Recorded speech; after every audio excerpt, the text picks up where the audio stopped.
But this is American democracy in our republic. The process works. I think as we get a final account of the numbers and the coalition that President Trump won with this time, I think it'll be one that will be for the history books. President Bush, I think, got 40+% of the Hispanic vote. George Bush, W. Bush, and it looks like President, at least the preliminary numbers suggest that. But as much as we talk about the unconventional aspect of this was conventional also. People believed him. He resonated with voters. He resonated with communities, rural communities, urban communities, suburban communities across the country. And I congratulate him tonight. I didn't want him to win, but I congratulate him on his victory and wish him the best for my country. And I can only hope that the concerns that are articulated by my dear friend Kellyanne, that they're not realized. I hope that my party and my friends, and for that matter, Republicans alike, that we're all able, once we get past the moment here, the 24 hours of excitement and joy and celebration, to understand that what we're really celebrating is the greatest experiment to have ever come to existence. It will celebrate 250 years of its own existence in 2026. So those are my thoughts, brother. I'm struck by the issue of abortion, because it was talked about so much, and it was presented as if, you're a woman and you are not going to support her, then you hate all women. They said that husbands, were hateful towards their wives and the women in their lives if they didn't support this candidate. And I think it just goes to show that kind of, manipulating, it doesn't win. And narrow casting us based on our gender. I think Kamala Harris was talking to us from the waist down, and I think Donald Trump was talking to us from the waist up as well. That's where my eyes, my ears, my heart, my brain, and my big mouth are. So, you got to talk to the woman in full. It's as if she doesn't know anything about the economy, or she doesn't care about what's going on in Ukraine or Israel or with Iran, or can't do the math on her grocery bill. It's an insult. Of course people care, but we care about many things. Just as we are not monolithic in life, we're not monolithic thinkers politically. But Martha, something else happened. They put these ballot initiatives on to try to gin up turnout for the Democrat. And they did that, and it kind of backfired. Look at this popular vote. And it backfired. The other thing is, if you've got 10 abortion ballot initiatives, you can vote your conscience on abortion, and you can vote separately or similarly for president. The presidential race was not a proxy for your position on abortion. By the way, somebody sent me the statistics. Over $500 million spent on ads about abortion. $500 million in this country out of the $16 billion Brett is talking about. $37 million for pro-lifers. The rest was the pro-choicers. It's just insane amount of money. So we've spent a lot of time talking about markets tonight and the betting markets. Trey, at this point, it's at about 66% that Republicans hold on to the House as they're ticking down the possibilities, and they look at these coattails with not only the popular vote, but what could be and is shaping up to be an electoral college landslide. Should he control the White House, the Senate, and the House, like he did at the beginning in 2016, the possibilities open to a lot of things. Yeah, I was there in 2016, and we had everything but an agenda. That mistake will not be made this time. He will deal with the border. He will deal with tax is coming up. There is a plan being formulated by Mike Johnson right now, and John Thune or John Cornyn or whoever becomes the majority leader. The mistakes of 2016, I think we were surprised that he won. I'm not saying he was surprised, but others were surprised. The other thing I will remind you, Brett, when he won in 2016, you recall what he said about Hillary Clinton. She's been through enough. There was a lot of pressure to prosecute her. He said she's been through enough. I wish my Democrat friends would say the same thing about him and say enough is enough. Drop the cases in New York and Georgia. Biden shouldn't wait on Donald Trump to end these federal cases. They should be ended by Joe Biden. If you really want unity, then quit using lawfare to divide the country. Quit using the justice system to try to win political races. We are still following these Senate races, and as we wait for the former president, by the way, there's Nigel Farage there talking in the crowd there. Britt, this is remarkable in that some of these races were not even suspected to be close. expected to be close. Mike Rogers, he was a long shot at one point against Alyssa Slotkin. Good candidate. In Michigan, good candidate. Strong candidate. Former chairman of the House Intelligence Committee. Attractive guy. But Sam Brown was left, essentially, he was not going to win. He was not on anybody's list. Nope. Likely switching. Not getting much money or attention. No, but I think he's a competent candidate. Once again, we have. By the way, there's Sam Brown right there, 48.1 to 47.2, 80% in over Jackie Rosen. How much, That Katie? renews our understanding that candidate quality matters. Yep. In this cycle, Republicans in the Senate races in particular fielded some pretty darn good candidates that gave them a shot in states where Republicans often face an uphill battle. And the fact that, it looks like it won't be just a squeaker, there might be a little margin there for Republicans in the Senate is testament to that. Let's see what Wisconsin is, guys. Can we put up Hovde in Wisconsin?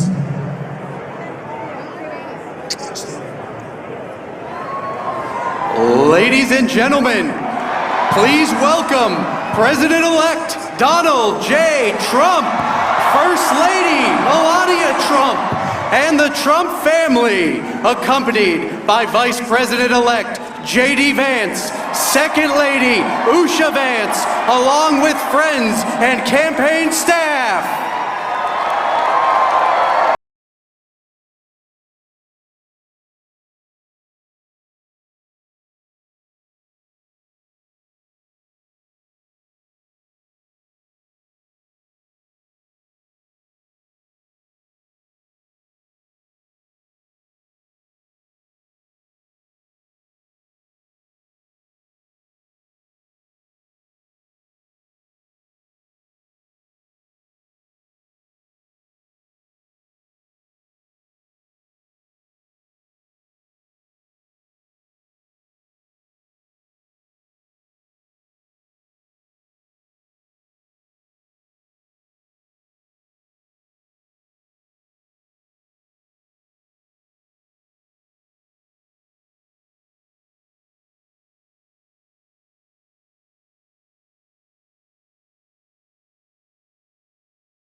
Wow.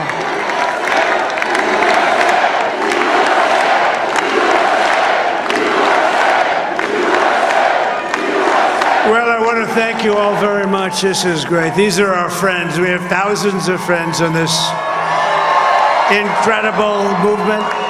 This was a movement like nobody's ever seen before. And frankly, this was, I believe, the greatest political movement of all time. There's never been anything like this in this country, and maybe beyond.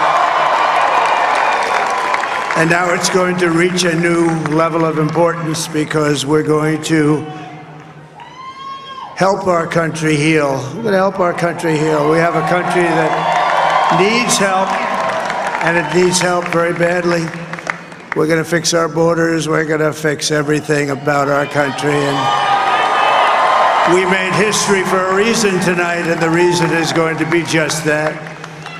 We overcame obstacles that nobody thought possible, and it is now clear that we've achieved the most incredible political thing. Look what happened. Is this crazy?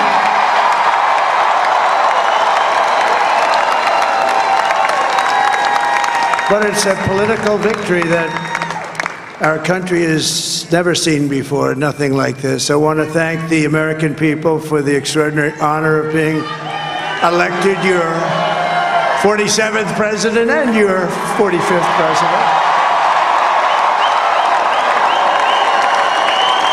And to every citizen, I will fight for you, for your family, and your future. Every single day, I will be fighting for you, and with every breath in my body, I will not rest until we have delivered the strong, safe, and prosperous America that our children deserve and that you deserve. This will truly be the golden age of America. That's what we have to have. This is a magnificent victory for the American people that will allow us to make America great again. And in addition to having won the battleground states of North Carolina, I love these places, Georgia, Pennsylvania, and Wisconsin, we are now winning in Michigan, Arizona, Nevada, and Alaska, which would result in us carrying at least 315 electoral votes, but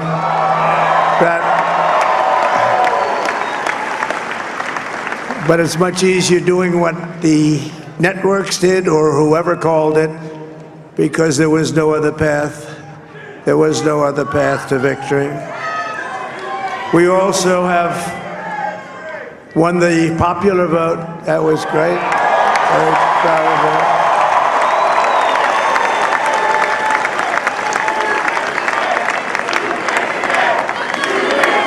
Thank you.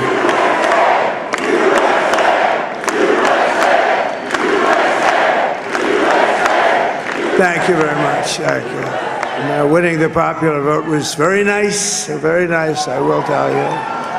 It's a great feeling of love. We have a great feeling of love in this very large room with unbelievable people standing by my side. These people have been incredible. They've made the journey with me, and we're going to make you very happy. We're going to make you very proud of your vote.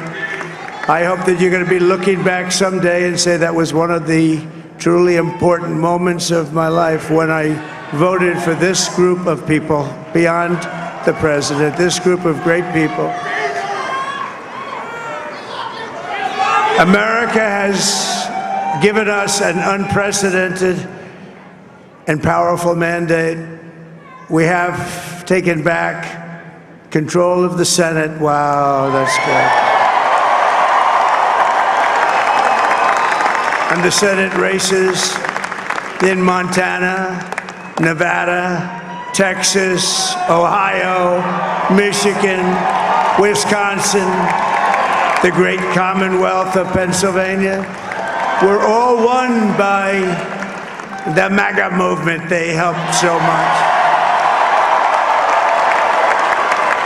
And in those cases, every one of them, we worked with the senators. They were tough races, and I mean, the number of victories in the Senate was absolutely incredible. And we did tele-rallies. We did tele-rallies with each one of them, and sometimes we did 2 or 3 and it was amazing to look at all of those victories. Nobody expected that, nobody. So I just wanted to thank you very much for that. And you have some great senators and some great new senators.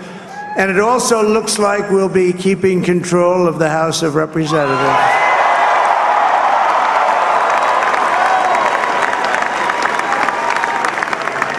And I want to thank Mike Johnson. I think he's doing a terrific job.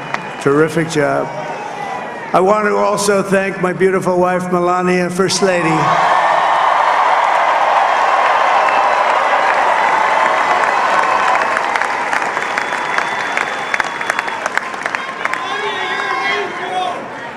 Who has the #1 best-selling book in the country. Can you believe that?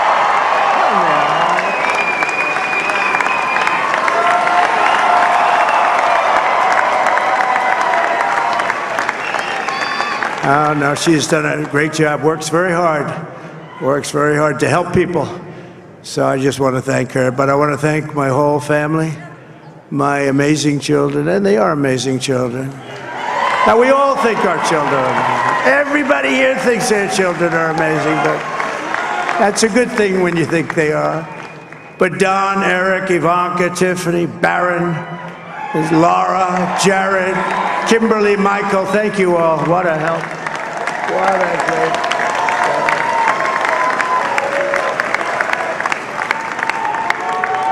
My father-in-law, Victor, is tremendous, and we miss very much Melania's mother, Amalia. We miss Amalia, don't we, huh? She would be very happy right now, standing on this stage. She'd be so proud. She was a great woman, that one. Beautiful inside and out. She was a great woman. I want to be the first to congratulate our great, now I can say, Vice President-elect of the United States, J.D. Vance.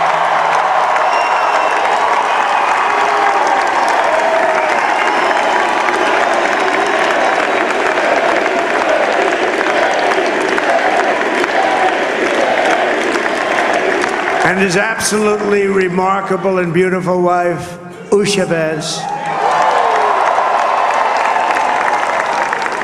And he is a feisty guy, isn't he? You know, I've said, go into the enemy camp, and you know the enemy camp is certain networks, and a lot of people don't like to, sir, do I have to do that? He just goes, okay, which one, CNN, MSDNC? He'll say, all right, thank you very much. He actually looks fine. He's still like the only guy I've ever seen. He really looks forward to it, and then he just goes in and absolutely obliterates them. Say a couple of words.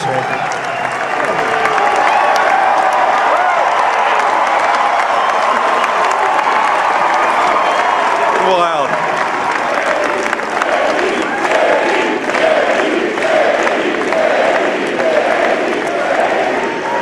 Well, Mr. President, I appreciate you allowing me to join you on this incredible journey. I thank you for the trust that you placed in me. And I think that we just witnessed the greatest political comeback in the history of the United States of America.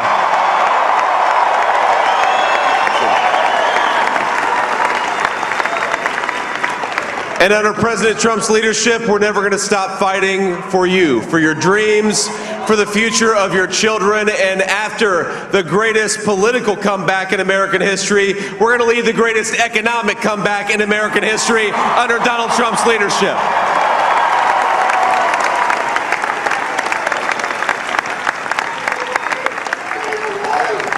Thank you very much. He's turned out to be a good choice. I took a little heat at the beginning, but he was, I knew the brain was a good one, about as good as it gets. And we love the family, and we're going to have a great 4 years, and we're going to turn our country around, make it something very special. It lost that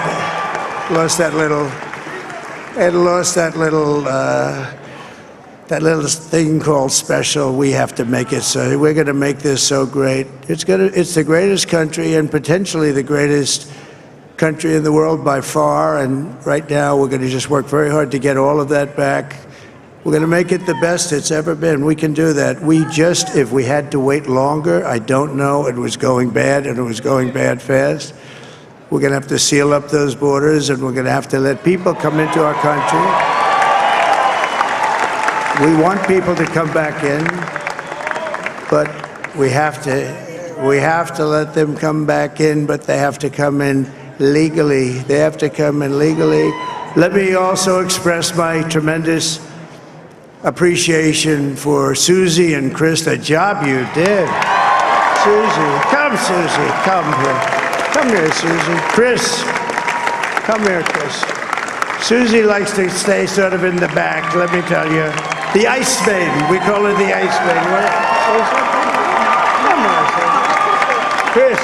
Come here, Chris. Susie likes to stay in the background. She's not in the background. Come here, say something. This wasn't expected, but I just want to thank, obviously, President Trump for this journey. It was a great one, and he's a hell of a candidate, and he's going to be a hell of a great 47th president. And this team that we had, the best team, and of course, even my boss, Susie Wiles, the best. Thank you. Thank you, and thank you, Susie. Look at her, she's shy. I've never seen her be shy before. Susie. They're great. Everybody up here is great. Everybody up here is very special. But the Trump, who did you say? Oh, let me tell you, we have a new star. A star is born, Elon. Now he is. Now he's an amazing guy. We were sitting together tonight. You know, he spent 2 weeks in Philadelphia and different parts of Pennsylvania, campaigning. You know, he sent the rocket up 2 weeks ago, and I saw that rocket, and I saw it coming down. I saw it. It was, when it left, it was beautiful, shiny white. When it came down, it didn't look so pretty. It was going 10,000 miles an hour, and it was burning like hell. I said, what happened to your paint job? He said, we've never made a paint that could withstand that kind of heat. And, but I saw it come down and turn around. And it was, you know, it's like 22 stories tall, by the way. It looks a little smaller than that, but it's big. And it came down, and you saw that fire burning. And I'm saying, only Elon can do this. It must be an Elon. And I tell the story. I told it last night. I had a man on the phone. I had the screen muted, no sound. I was talking to a very important man, happens to be here. And that very important guy, one of the most important people in, I would say, the country, actually. But, you know, I was president, and now it looks like I was going to be maybe president again, so I figured I could ask him to hold. So I asked him to hold, and especially because you're going to be president again, they hold. So I took the phone down, and I'm looking at the screen. I'm seeing this crazy thing that's going around and coming down. It looks like it's going to crash into the gantry. And I said, oh, no. And I said, do me a favor, do you mind holding for a couple of minutes? I want to see this. I thought it was a space-age movie or something. I put the phone down. Bad part, I didn't pick it up for 45 minutes, and he was holding. But this spaceship came down, and I saw those engines firing, and it looked like it was over. It was going to smash. And then I saw the fire pour out from the left side, and it put it straight. And it came down so gently, and then it wrapped those arms around it, and it held it. And just like you hold your baby at night, your little baby. And it was a beautiful thing to see. And I called Elon. I said, Elon, was that you? He said, yes, it was. I said, who else can do that? Can Russia do it? No. Can China do it? No. Can the United States do it other than you? No, nobody can do that. I said, that's why I love you, Elon, that's great. And you know, when we had the tragic Hurricane Helene, and it hit North Carolina, they were really devastated, the water. This was a big water, as big as we've ever seen, water hurricane. It built lakes out of nothing. Fields became lakes, and the danger was unbelievable. And the people from North Carolina came to me and they said, would it be possible, at all possible, for you to speak to Elon Musk? We need Starlink. I said, what's Starlink? It's a form of communication. So I called Elon, and I'll tell you what, he had, and it was very dangerous. People would die. They had no communication. All the wires were down. I called Elon Musk. I said, Elon, you have something called Starlink. Is that right? Yes, I do. What the hell is it? He said, it's a communication system that's very good. I said, Elon, they need it really, really badly in North Carolina. Can you get it? He had that there so fast, it was incredible. So, and it was great. It saved a lot of lives. He saved a lot of lives. But he's a character, he's a special guy, he's a super genius. We have to protect our geniuses. We don't have that many of them. We have to protect our super geniuses. I want to thank some of the guys. You know, we have up here today the U.S. Open champion. He's a fantastic golfer, slightly longer than me. It's a little bit longer than me. Just a little bit. Bryson DeChambeau is up here someplace. What happened to Bryson? Where is he? Bryson! Oh, he was shot. He's hitting balls. Oh, he's on the way. He's hitting balls. Bryson. Oh, look at him.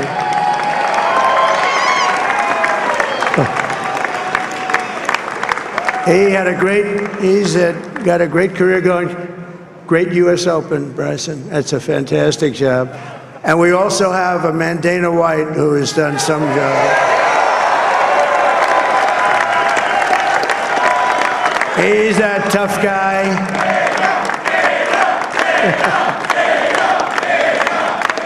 So Dana started UFC and came to me, do you mind if I use your, nobody wanted to give him Marines because they said it's a rough sport, a little rough. And I helped him out a little bit, and I went, and they said, this is the roughest sport I've ever seen, but I began to like it, and he loved it, and nobody's done a better job in sports. And you know, he's a very motivational kind of a guy, what he does. He gets these fighters, and they really go at it, and it's become one of the most successful sports enterprises anywhere at any time. It's doing so well. I'd like to ask Dana just to say a couple of words, because people love to hear from him. Dana,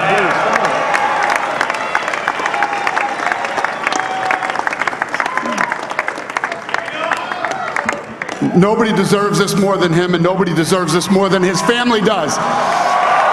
This is what happens when the machine comes after you. What you've seen over the last several years, this is what it looks like.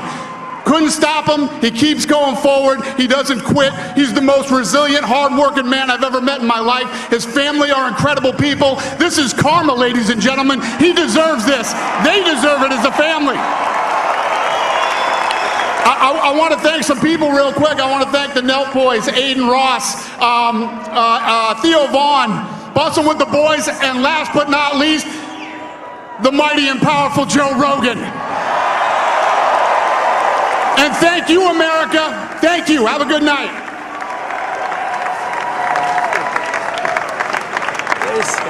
that is a piece of work.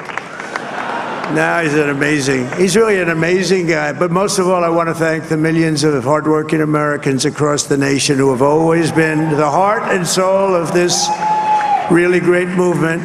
We've been through so much together, and today you showed up in record numbers to deliver a victory like probably like no other. This was something special, and we're gonna pay you back. We're gonna do the best job. We're gonna turn it around. It's got to be turned around. It's got to be turned around fast, and we're gonna turn it around. We're gonna do it in every way, with so many ways, but we're gonna do it in every way. This will forever be remembered as the day the American people regained control of their country.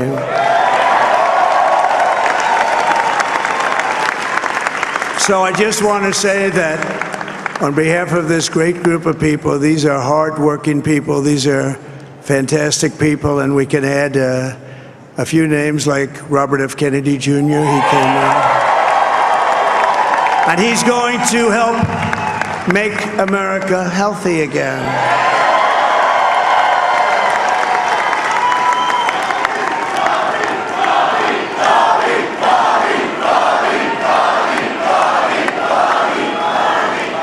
And now he's a great guy, and he really means it. He wants to do some things, and we're going to let him go to it.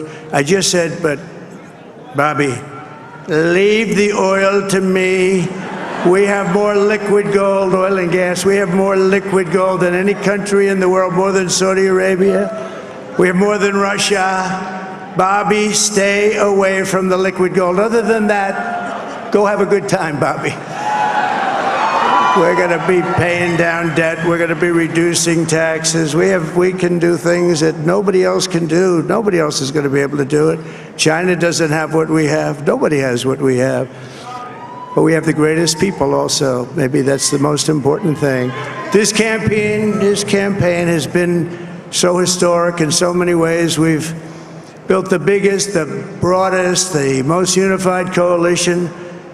They've never seen anything like it in all of American history. They've never seen any young and old, men and women, rural and urban. And we had them all helping us tonight. When you think, I mean, I was looking at it, I was watching it. They had some great analysis of the people that voted for us, nobody's ever seen anything like that. They came from all corners, union, non-union, African American, Hispanic American, Asian American, Arab American, Muslim American. We had everybody, and it was beautiful. It was a historic realignment, uniting citizens of all backgrounds around a common core of common sense. You know, we're the party of common sense. We want to have borders. We want to have security. We want to have things be good, safe. We want great education. We want a strong and powerful military, and ideally we don't have to use it. You know, we had no wars. 4 years we had no wars, except we defeated ISIS. We defeated ISIS in record time. But we had no wars. They said, he will start a war. I'm not going to start a war. I'm going to stop wars. But this is also a massive victory for democracy and for freedom. Together, we're going to unlock America's glorious destiny. We're going to achieve the most incredible future for our people. Yesterday, as I stood at my last stop on the campaign trail, I'll never be doing a rally again. Can you believe it? I think we've done 900 rallies approximately from them. Can you imagine? 901 something, a lot of rallies. And it was sad. Everybody was sad. Many people, I said, this is our last rally. But now we're going on to something that's far more important, because the rallies were used for us to be put in this position where we can really help our country. That's what we're going to do. We're going to make our country better than it ever has been. And I said that many people have told me that God spared my life for a reason.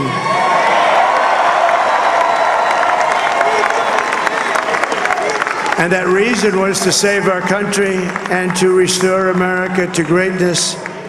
And now we are going to fulfill that mission together. We're going to fulfill that mission.